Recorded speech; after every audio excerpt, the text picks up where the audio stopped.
Darshan case ವಿಚಾರಕ್ಕೆ ಸಂಬಂಧಪಟ್ಟಂತೆ ಮಹತ್ವದ ಬೆಳವಣಿಗೆ ಆಗ್ತಾ ಇದೆ. ಕಾಕಿ ಚಾರ್ಜ್ ಶೀಟ್ಗೆ ಈಗ ದೊಡ್ಡ ಮಟ್ಟದ ಚರ್ಚೆಯಲ್ಲಿ ಪ್ರತಿ ಪೇಜ್ನಲ್ಲೂ ತಪ್ಪು ಹುಡುಕ್ತಾ ಇದ್ದಾರೆ ಸಿವಿ ನಾಗೇಶ್.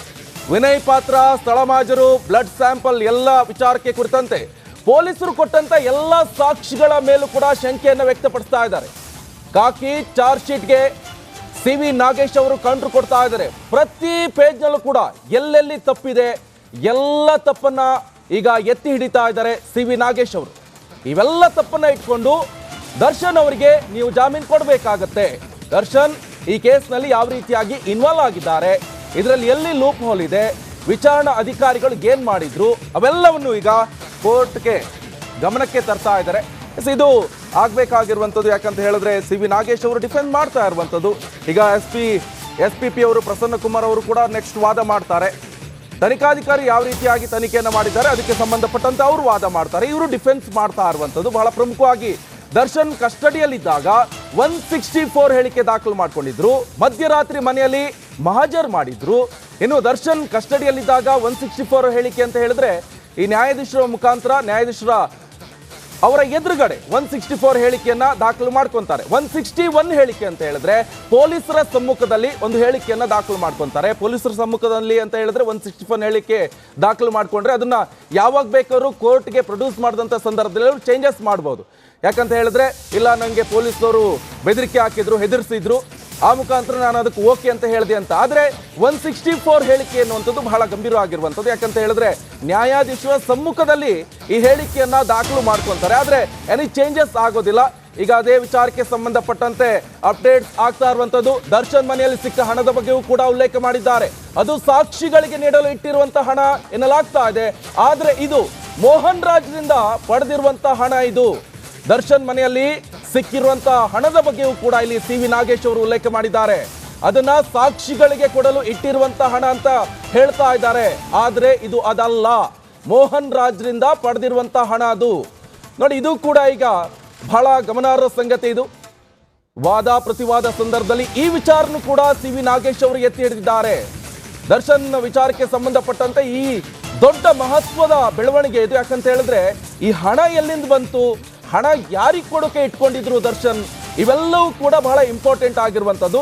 ಇಲ್ಲಿ ತನಿಖಾಧಿಕಾರಿಗಳು ಹೇಳ್ತಾ ಇರುವಂಥದ್ದು ಹಣವನ್ನ ಈ ಬಾಡಿ ಡಿಸ್ಪೋಸ್ ಮಾಡೋರಿಗೆ ಕೊಡೋದು, ಅದಕ್ಕೆ ಇಟ್ಕೊಂಡಿದ್ರು ಅಂತ ಉಲ್ಲೇಖ ಮಾಡಿದ್ರು. ಆದ್ರೆ ಸಿವಿ ನಾಗೇಶ್ ಅವರು ಹೇಳ್ತಾ ಇರುವಂಥದ್ದು ಇದು ಅದಕ್ಕಲ್ಲ. ಇವೆಲ್ಲ ವಿಚಾರಕ್ಕೆ ಕುರಿತಂತೆ ವಾದ ಪ್ರತಿವಾದ ನಡೀತಾ ಇದೆ. ಪೊಲೀಸರು ಕೊಟ್ಟಂತ ಎಲ್ಲ ಸಾಕ್ಷಿಗಳ ಮೇಲೂ ಕೂಡ ಶಂಕೆಯನ್ನ ವ್ಯಕ್ತಪಡಿಸ್ತಾ ಇದ್ದಾರೆ.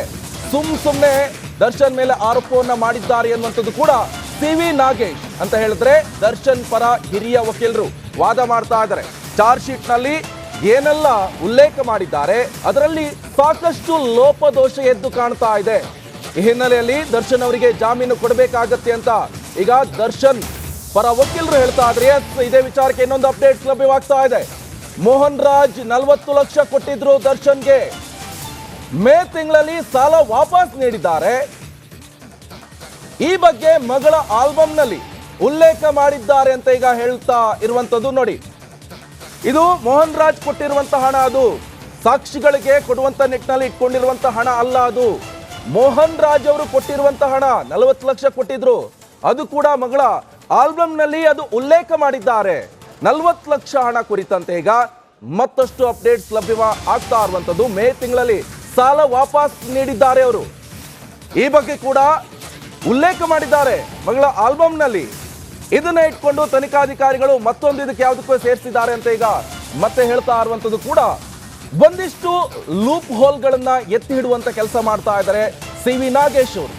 ಸಾಕಷ್ಟು ಡಿಫೆನ್ಸ್ ಮಾಡ್ಕೊಳ್ತಾ ಇದ್ದಾರೆ ದರ್ಶನ್ ವಿಚಾರಕ್ಕೆ ಸಂಬಂಧಪಟ್ಟಂತೆ. ನೋಡ್ಬೇಕಾಗತ್ತೆ ಎಲ್ಲಿ ಹೋಗುತ್ತೆ ಈ ವಿಚಾರ ಅಂತ. ಈ ರೇಣುಕಾಸ್ವಾಮಿ ಕೊಲೆ ವಿಚಾರಕ್ಕೆ ಸಂಬಂಧಪಟ್ಟಂತೆ ಕ್ಷಣ ಕ್ಷಣದ ಅಪ್ಡೇಟ್ಸ್ ಲಭ್ಯವಾಗ್ತಾ ಇರುವಂತ ಕೋರ್ಟ್ನಲ್ಲಿ ಪ್ರತಿವಾದವನ್ನ ನಡೆಸ್ತಾ ಇದ್ದಾರೆ ಸಿವಿ ನಾಗೇಶ್ ಅವರು. ಇನ್ನೊಂದು ಅಪ್ಡೇಟ್ಸ್ ಲಭ್ಯವಾಗ್ತಾ ಇದೆ. ಈ ಹಣ ಸಾಕ್ಷಿಗಳಿಗೆ ನೀಡಲು ಇಟ್ಟಿದ್ದ ಹಣ ಅಲ್ಲ, ಇದು ಪೊಲೀಸರು ತಪ್ಪಾಗಿ ಉಲ್ಲೇಖವನ್ನು ಮಾಡಿದ್ದಾರೆ. ಸಿವಿ ನಾಗೇಶ್ ಹೇಳ್ತಾ ಇರುವಂತದ್ದು ಈ ಹಣ ಯಾವುದೇ ಕಾರಣಕ್ಕೂ ಕೂಡ ಸಾಕ್ಷಿಗಳಿಗೆ ಇಟ್ಟಿರುವಂತಹ ಹಣ ಅಲ್ಲ, ಪೊಲೀಸರು ತಪ್ಪಾಗಿ ಉಲ್ಲೇಖ ಮಾಡಿದ್ದಾರೆ. ಮತ್ತೆ ಚಾರ್ಜ್ ಶೀಟ್ ನಲ್ಲಿರುವಂತಹ ಅಂಶಗಳನ್ನ ತಪ್ಪು ಅಂತ ಉಲ್ಲೇಖ ಮಾಡ್ತಾ ಇದ್ದಾರೆ ನಾಗೇಶ್ ಅವರು. ಪ್ರತಿಯೊಂದು ಪಾಯಿಂಟ್ ಟು ಪಾಯಿಂಟ್ ಈಗ ವಾದವನ್ನ ಮಾಡ್ತಾ ಇದ್ದಾರೆ ಸಿವಿ ನಾಗೇಶ್. ಈ ಹಣಗಳನ್ನ ಯಾಕೆ ಇಟ್ಟಿದ್ರು, ಈ ಹಣ ಎಲ್ಲಿಂದ ಬಂತು, ಯಾರು ಕೊಟ್ಟಿದ್ದು 40 ಲಕ್ಷ, ಎಲ್ಲವನ್ನು ಕೂಡ ಈಗ ನ್ಯಾಯಾಧೀಶರ ಗಮನಕ್ಕೆ ತರುವಂತ ಕೆಲಸ ಮಾಡ್ತಾ ಇದ್ದಾರೆ ಸಿ ವಿ ನಾಗೇಶ್ ಅವರು. ಹಾಗಾದ್ರೆ ದರ್ಶನ್ ಅವರ ರಿಲೀಸ್ಗೆ ಮುಹೂರ್ತ ಫಿಕ್ಸ್ ಆಗ್ತಾ ಇದೆ. ಹಾಗಾದ್ರೆ ಜಾಮೀನ್ ಸಿಗುತ್ತಾ? ಹಾಗಾದ್ರೆ ನಟ ದರ್ಶನ್ಗೆ ಕ್ಷಣಕ್ಕೂ ಕೂಡ ವಾದವನ್ನ ಮಾಡ್ತಾ ಇದ್ದಾರೆ ಸಿ ವಿ ನಾಗೇಶ್. ಅದು ಕೂಡ ಗಂಭೀರ ಸ್ವರೂಪವನ್ನ ಪಡೆದುಕೊಳ್ತಾ ಇದೆ. ಕೆಲವೊಂದ್ ಕಡೆ ಲೂಪ್ ಹೋಲ್ಗಳೇ ಜಾಸ್ತಿ ಇದೆಯಾ ಹಾಗಾದ್ರೆ ಈ ಚಾರ್ಜ್ ಶೀಟ್ ನಲ್ಲಿ ಅನ್ನುವಂಥದ್ದು ಕೂಡ ಇಲ್ಲಿ ಬಹಳ ಗಮನ ಸೆಳೀತಾ ಇರುವಂತಹ ಅಂಶ.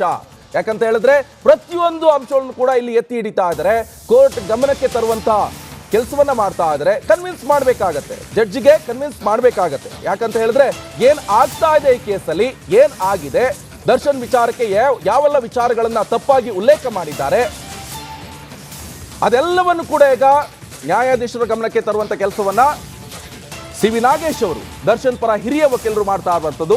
ಈ ಹಣ ಎಲ್ಲಿಂದ ಬಂತು ಅಂತ ಕೇಳಿದಾಗ ಈ ನ್ಯಾಯಾಧೀಶರ ಎದುರುಗಡೆ ಹೇಳ್ತಾ ಇದ್ದಾರೆ ಸಿ ವಿ ನಾಗೇಶ್ ಅವರು, ಇದು ಈ ತನಿಖಾಧಿಕಾರಿಗಳು ಮಾಡಿರುವಂತಹ ತಪ್ಪು, ಇದು ಆಕ್ಚುಲಿ ಯಾರಿಗೆ ಕೊಡಬೇಕಾಗಿರುವಂಥದ್ದು. ಎಸ್, ಇದೇ ವಿಚಾರಕ್ಕೆ ಇನ್ನೊಂದು ಅಪ್ಡೇಟ್ ಲಭ್ಯವಾಗ್ತಾ ಇದೆ. ರೇಣುಕಾ ಹತ್ಯೆಗೂ ಮುನ್ನ ಹಣ ಪಡೆದಿದ್ದಾರೆ, ರೇಣುಕಸ್ವಾಮಿ ಹತ್ಯೆಗೂ ಮುನ್ನ ಹಣ ಪಡೆದಿದ್ದಾರೆ. ದರ್ಶನ್ ಮೋಹನ್ ಬಾಬು ಅವರಿಂದ ಹಣವನ್ನ ಪಡೆದಿದ್ದಾರೆ. ನೋಡಿ, ಇದು ಕೂಡ ಇಲ್ಲಿ ಬಹಳ ಗಂಭೀರವಾದಂತ ವಿಚಾರ. ದರ್ಶನ್ ಮೋಹನ್ ಬಾಬು ಅವರಿಂದ ರೇಣುಕಾಸ್ವಾಮಿ ಹತ್ಯೆಗೂ ಮುನ್ನ ಹಣವನ್ನ ಪಡೆದಿದ್ದಾರೆ ಎನ್ನುವಂಥದ್ದು ಇಲ್ಲಿ ಉಲ್ಲೇಖ ಮಾಡ್ತಾ ಇದ್ದಾರೆ. ಈಗಾಗಲೇ ಗಮನಿಸ್ತಾ ಇದ್ವಿ ದರ್ಶನ್ ವಿಚಾರಕ್ಕೆ ಸಂಬಂಧಪಟ್ಟಂತೆ ಯಾವ ರೀತಿಯಾಗಿ ವಾದ ನಡೆಸ್ತಾ ಇದ್ದಾರೆ ಹಿರಿಯ ವಕೀಲರಾದಂತಹ ದರ್ಶನ್ ಪರ ಸಿ ವಿ ನಾಗೇಶ್ ಅವರು. ಸಾಕಷ್ಟು ವಾದವನ್ನ ನಡೆಸ್ತಾ ಇರುವಂತದ್ದು. ಎಲ್ಲವೂ ಕೂಡ ಈ ವಾದ ಎಷ್ಟು ಮಟ್ಟಿಗೆ ದರ್ಶನ್ ಜಾಮೀನಿನ ಮೇಲೆ ಪರಿಣಾಮ ಬೀರುತ್ತೆ, ಇವೆಲ್ಲವನ್ನು ಕೂಡ ಕೋರ್ಟ್ ಗಮನಕ್ಕೆ ತರುವಂತ ಕೆಲಸವನ್ನ ಮಾಡ್ತಾ ಇದ್ದಾರೆ. 40 ಲಕ್ಷ ಸಾಕಷ್ಟು ಸುದ್ದಿ ಆಗಿರುವಂತದ್ದು. ಎಲ್ಲಿಂದ ಬಂತು, ಯಾರು ಕೊಟ್ಟಿದ್ದು, ಯಾರಿಗೆ ಕೊಡೋಕೆ ದರ್ಶನ್ ಇಟ್ಕೊಂಡಿದ್ರು ಅನ್ನೋದು ಇದು ಕೂಡ ಇಲ್ಲಿ ಉಲ್ಲೇಖ ಮಾಡಿದ್ದಾರೆ ಸಿ ವಿ ನಾಗೇಶ್ ಅವರು. ಈ ಹಿಂದೆ ಕೂಡ ಸಾಕಷ್ಟು ನಿನ್ನೆಷ್ಟು ಇಷ್ಟೇ ವಾದ ಪ್ರತಿವಾದ ನಡೆದಿರುವಂತ ಗಂಭೀರವಾದಂತಹ ಒಂದಿಷ್ಟು ವಿಚಾರಗಳನ್ನ ನ್ಯಾಯಾಧೀಶರ ಸಮ್ಮುಖದಲ್ಲಿ ಮಾತನಾಡಿದ್ದಾರೆ ಸಿ ವಿ ನಾಗೇಶ್ ಅವರು. ಇವೆಲ್ಲ ಕಾರಣಗಳನ್ನ ಇಟ್ಕೊಂಡು ದರ್ಶನ್ ಅವರಿಗೆ ಜಾಮೀನನ್ನ ಕೊಡಬೇಕಾಗತ್ತೆ, ದರ್ಶನ್ ಅವ್ರನ್ನ ಈಗ ಜಾಮೀನ್ ಮುಖಾಂತರ ಬಿಟ್ಕೊಂಡು ಬರಬೇಕಾಗತ್ತೆ ಅನ್ನುವಂಥದ್ದು ಕೂಡ ಪ್ರಬಲವಾದಂತಹ ಅಂಶವಾಗಿರುವಂಥದ್ದು ಸಿ ವಿ ನಾಗೇಶ್ ಅವರದ್ದು. ಯಾಕೆ ಜಾಮೀನ್ ಕೊಡಬೇಕಾಗತ್ತೆ, ಯಾಕೆ ತನಿಖಾಧಿಕಾರಿ ಈ ರೀತಿಯಾಗಿ ಲೋಪದೋಷಗಳನ್ನ ಪಟ್ಟಿ ಮಾಡಿ ಕೊಟ್ಟಿದ್ದಾರೆ, ಇವೆಲ್ಲವೂ ಕೂಡ ಉಲ್ಲೇಖ ಆಗ್ತಾ ಇದೆ. ಮೋಹನ್ ರಾಜ್ ಹಣಕ್ಕೂ ಕ್ರೈಮ್ಗೂ ಯಾವುದೇ ರೀತಿ ಸಂಬಂಧ ಇಲ್ಲ, ಇದು ವ್ಯವಹಾರಿಕ ಹಣ ಅಂತ ನಾಗೇಶ್ ಹೇಳ್ತಾ ಇದ್ದಾರೆ.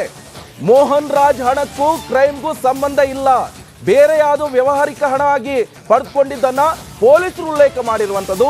ಸಾಕ್ಷಿಗಳಿಗೆ ಕೊಡೋಕೆ ಅಂತ ಚಾರ್ಜ್ ಶೀಟ್ ನಲ್ಲಿ ಉಲ್ಲೇಖ ಮಾಡಿದ್ರು, ಇದು ತಪ್ಪು ಅಂತ ಈಗ